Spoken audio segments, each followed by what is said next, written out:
Hi and welcome to the Journalism Salute. I'm Mark Simon. In each episode, we'll talk to or about an interesting person or organization related to journalism.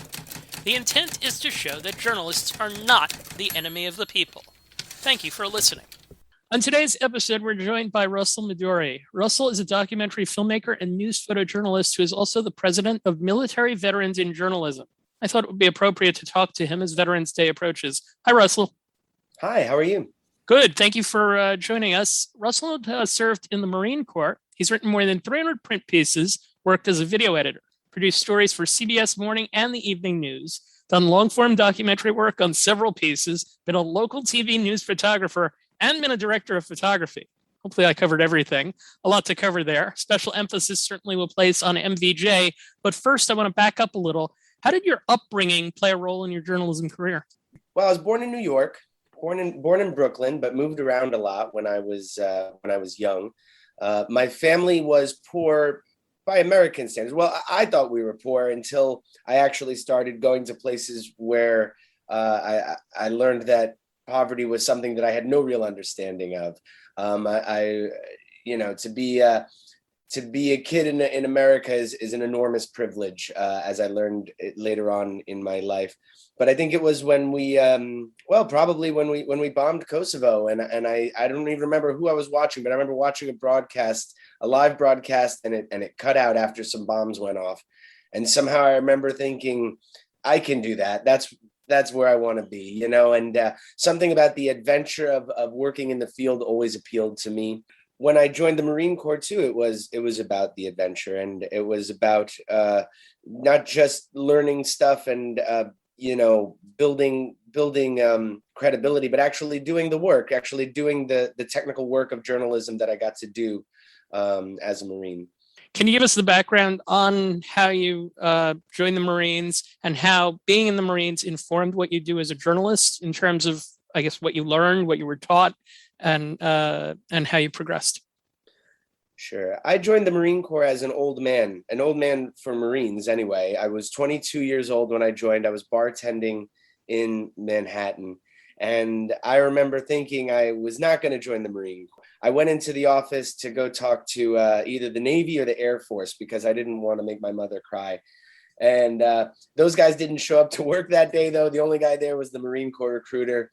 And he was brilliant. I remember he looked up from his newspaper. He looked me up and down. I said, oh, is the Navy guy here? Is the Air Force guy here? He said, no, those guys aren't here today. Didn't even look at me. Didn't even give me a glance, And I said, oh, well, what do? You're a Marine, And he looked me up and down and he said, it's not for you. Which I spent the next 20 minutes convincing him I'd be a great Marine. It was a brilliant, brilliant move. But I had no idea that such a job as journalism existed in the Marine Corps. Maybe I had some idea. I had seen, what was that movie with Private Joker working at Stars and Stripes? But I didn't really understand that there was a job in which you could be a photographer and a news writer.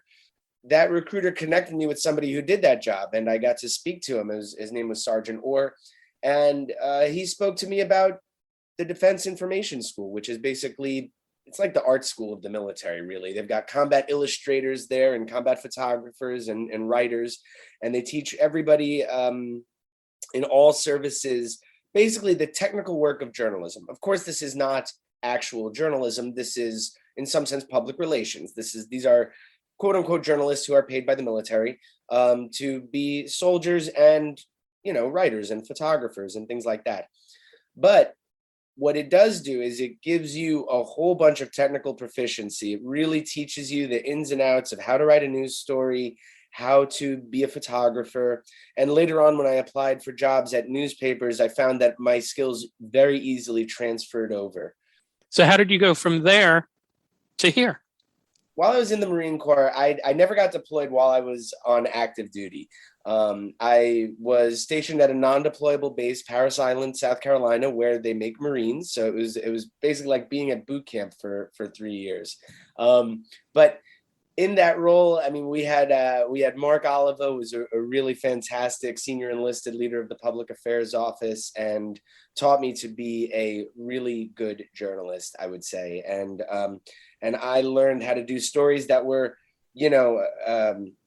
with a quick turnaround, stories that were longer form, and really learned how to find my voice as a writer. And then from there, I sort of bullied my way into a job at Bluffton Today, which at the time was a daily and then later became a weekly newspaper based in South Carolina. And that was my first real newsroom that I got to work in. And Barry Kaufman, who was there, one of the editors there, he helped me to get the job. You know, I had no college degree, of course. I had the experience of writing AP style news stories for a base newspaper. But of course, it was a very different experience actually being in a newsroom and doing journalism and competing with other news organizations in the area to get the best picture of Joe Frazier or whatever we were doing that day, But it was a wonderful introduction to journalism. I still love print reporting the most. I still have print in my heart. The only reason I became a photographer, that I really, really worked to improve my photography, was because I found that if I had really great art for my news stories, I had a better chance of getting on the front page. So that was why I initially got into photography, and then photography took on a life of its own. And now I love photography more than anything, but still print has a very deep place in my heart. And I love writing, and I love that aspect of storytelling.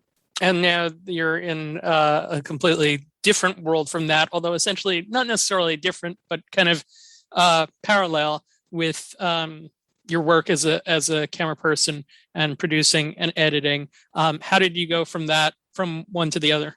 When I first got out of the military, I had a sense that I wanted to do more with video storytelling, and I wanted to build an art form around shooting and producing videos. And I went to college then for broadcast journalism at Brooklyn College. And then I went back into the Marine Corps as a reservist and did a deployment to Marine Forces Europe and Africa, where I really had the freedom to explore the art of video storytelling. And I had a lot of support from my unit that basically let me run around, do whatever I want. I got to shoot really cool videos of myself getting maced and practice doing on-camera work and stuff like that. And so that, plus I reached out to a whole bunch of documentary producers. And one of those documentary producers who I reached out to was Zach Badorf. And we ended up doing a lot of projects together. Zach Badorf, who now is the co-founder of Military Veterans in Journalism with me, we started out together as professional colleagues in journalism. And Zach was a really talented freelancer, and he was a really talented video shooter and editor. He might still be better than me at that work. We started out by doing cool projects together. We did Race Across America, which was a bike race that went from California to Maryland. And we learned that we worked together really well, and we both enjoyed working in the field. And so after that, we went to Haiti, and we went there for the 2015 elections, and which obviously now the president's been assassinated. And for my work in Haiti with Zach, I won an Overseas Press Club Award, which I was very humbled to receive. And in doing so, I gave a speech about Chris Hondros, who was kind of my first mentor in journalism. I was a bartender at the time. This is even before I joined the Marine Corps, actually. I met Chris Hondros as his bartender at a party when he was coming back from some war-torn country. And he stayed in touch with me, and he was, I used to send him emails with the photos that I was taking, and he would rip them apart and tell me why they were terrible. And it was great feedback from a real pro. But so I spoke about Chris Hondros during my acceptance speech for that award, and a lot of people knew him, and it really touched a lot of hearts in that room. And after winning that award, a lot of doors opened up for me. One of them being CBS News, where I worked for almost 3 years, initially doing documentary style, kind of a kinetic documentary program that I worked on called CBSN On Assignment. And then after that, in a staff role, traveling around the country and really the whole Western Hemisphere, and doing cool, doing stories that were often spot news, day of air stories. And it forced me to become a good breaking news photographer, a breaking news producer. And I sort of got bit with that bug. And from that direction, you can either go the production route and be a producer, or you can be a technician. And for me personally, I love the technical aspect of the work. I love the shooting. I love the editing. It's not like I am, it's not like I'm exclusive to that. I still, value having editorial control over my pieces, which is partly why I love working at Channel 11, because there's not that many cooks in the kitchen at Channel 11, as opposed to some other organizations where there's just a lot of leaders and a lot of lawyers and a lot of stuff. And whereas I really enjoy getting somewhere, driving my news truck there, shooting the story, getting the interviews, editing it from the truck, transmitting it through my satellite transmission into the Empire State Building, and getting it on air 2 seconds after I shot it live. So I'm not sure if that answers your question. That's kind of a roundabout way of how I got to where I am, but that's the work that I do, and that's the work that I love.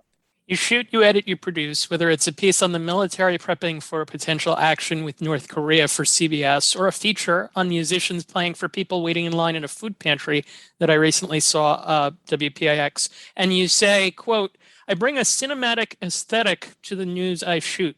What does that mean, and what's an example of it? So after working with Zach in Haiti and at Race Across America, and seeing the way that he shot and the way that he was able to edit a package and turn something over in a very short time, and it looked beautiful, and I was very impressed with it. And I kind of began to do my own independent reporting, sometimes for Brick Arts Media in Brooklyn, or sometimes just for myself to build the skills and to report on something because I had a passion for it. And I had really no money was the problem. I had the desire. I think I had a lot of the technical proficiency that I needed, but I had no money. So I had to figure out ways to take this cheap camera. I'm not going to say which camera I had because I don't want to insult it on air, but I had to figure out how to make all this really affordable equipment work in a way that was beautiful, to make it appealing to the audience and to make it something that I was proud of. And so I spent a lot of time figuring out how to make something look beautiful on a very small budget. And it was out of necessity. It was something that I had to do. And in doing so, it brought a lot of attention to my work, and it gave me more opportunities and helped me to earn more money. But I still kept a lot of those same cinematic principles of how to tell a story through video in a way that is beautiful and engaging. The work of journalism, you're not creating so much, you're not creating beauty in the world, so to speak, but you are finding beauty in the world, and you are figuring out a way to show that beauty in a way that your audience will connect with, and in a way that will feel authentic. And so basically cinematography became the way that I tell stories. And there are a lot of tricks that I do with my more high-end equipment that I shoot on now, to, whether it's you're crushing a background, or whether you are doing some kind of cool effects with the shutter, or whether you are incorporating gimbals or other stuff. I love to really explore the full range of equipment and how it can be used to tell a story cinematically, because that's the way that I appreciate journalism. Before we segue to MVJ, do you have a story that you're particularly proud of? We'll go recent. You brought up the North Korea story, and one of the things that I love, first of all, Vlad Druppier is an incredible reporter, and it was a real pleasure to work with him for I think it was about 2.5 weeks that we worked on that story. And that story has a lot of examples of, we threw every trick in the book that we could to make it beautiful, from doing, a GoPro inside an F-16 to actually not live, but actually, narrating as it happened, a mid-air refueling of a B-1 bomber from a KC-135 Stratotanker. And the reason that I love that is because we had to be so creative. How do you get audio on an airplane with no insulation, and you're hearing the engine around you all the time? We had to solve all these problems, and we did it in creative ways. And it was really exciting to be able to work on a story that was related to the military as well. And also to tell the stories of a lot of the airmen and the sailors and the soldiers who were part of that story. and bring their story into public view. And so that's a story that I'm really proud of, especially from a cinematic perspective. Let's use that to segue into MVJ. Can you just introduce the organization to people that might not be familiar with it, what it is and what its mission is? Military Veterans in Journalism is a professional association. It's a group of those who have served, also family members. And I'll announce right here, I think that we are going to start including children of service members as well as eligible members. Right now, you have to be either a veteran or a spouse. But we will start bringing in all kinds of family members, people who are acquainted with the military community. And this started out as a very informal mentorship program. A lot of people would reach out to me and probably to Zach as well, and they would know that I had a good job in journalism, and people were getting out of the military and trying to figure out how they could get a good job in journalism. And I would try and give them advice. Or sometimes if I didn't have good advice for them, I would connect them with people who could give them advice, or sometimes get them a job or an internship. And it grew out very informally in that way. Now it's become something where it's an official 501c3. It's a professional association where we've created this community of service members who are now serving their country in a different way. They're working in journalism. And through this community, we don't just advocate for veterans in newsrooms, which we certainly do, but also we train them. We want to give them the skills that they need to succeed when they do get a job in a newsroom. And we've become kind of a pipeline where newsrooms come to us, and they when they're looking for new talent, or when they're looking for somebody who can handle a military and police beat or something like that, they come to us, and we act as kind of a way to intermediate between the journalism industry and the veterans who are working in journalism. One of the things that you recently announced was that you've teamed with the Institute for Nonprofit News, a favorite of this podcast, and CUNY's Newmark Journalism School to award 2 newsroom fellowships to military veterans.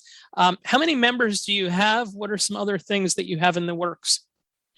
Well, we have about just under 500 members right now, and that is growing, and we are expanding all the time and bringing in new members. The CUNY partnership is something that's very important to me, because I have always felt that CUNY is a great school, and now with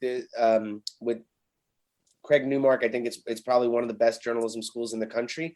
Plus, it's a state school, so our members are able to, in many cases, our members have access to GI Bill benefits that enable them to attend that school without racking up massive student loan debt like I did. And so we are so happy to be partnered with CUNY and Craig Newmark and with Institute for Nonprofit News.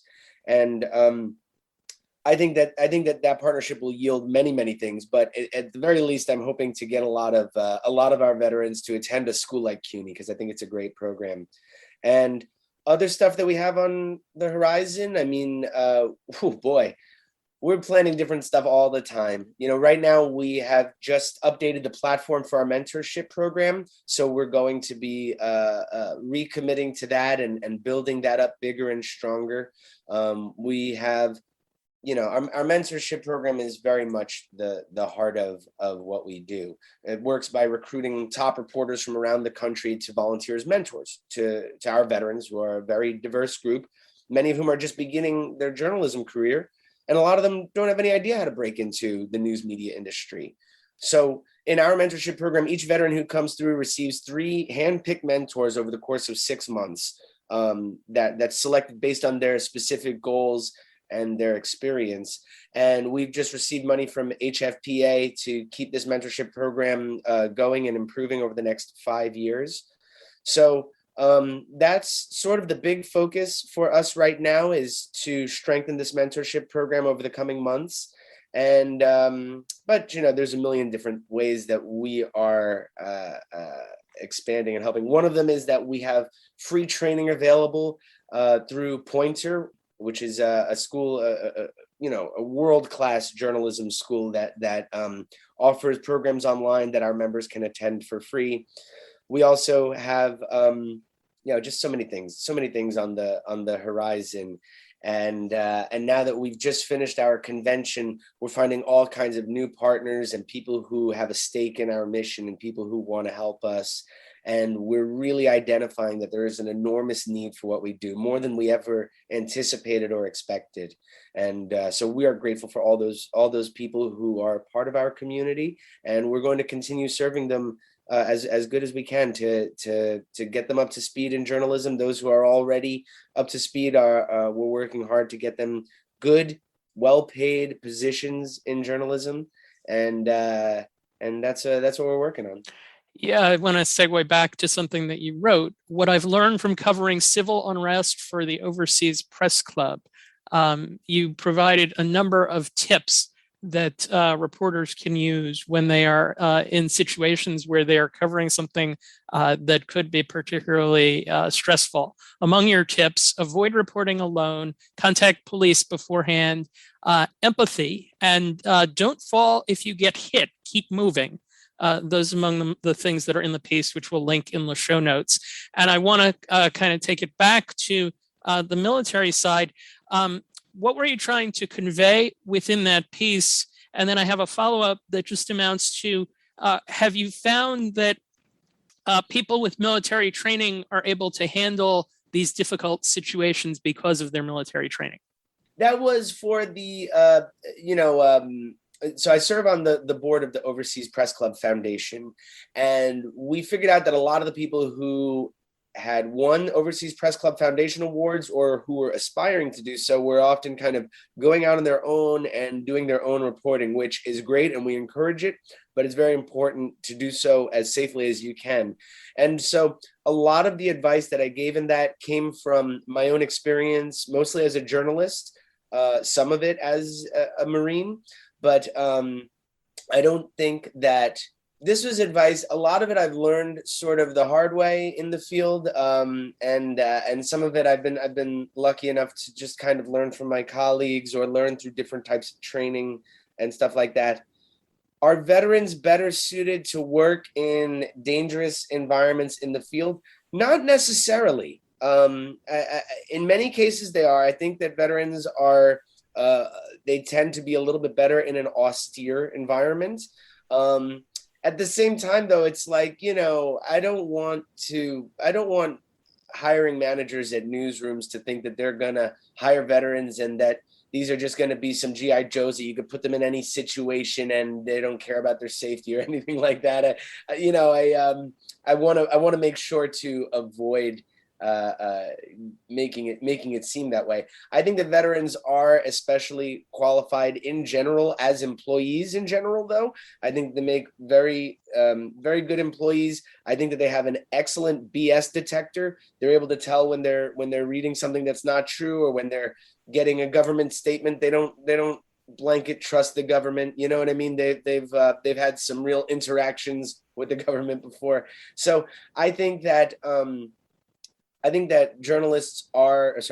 veterans are very well qualified to work as journalists, but if you're going to be working in a dangerous environment, you need to take it very seriously and you need to get all the training that you can. You need to know that the training that you did, 10 years ago in the military may not stick with you, and you need to keep training yourself and stay very vigilant, keep your head on a swivel.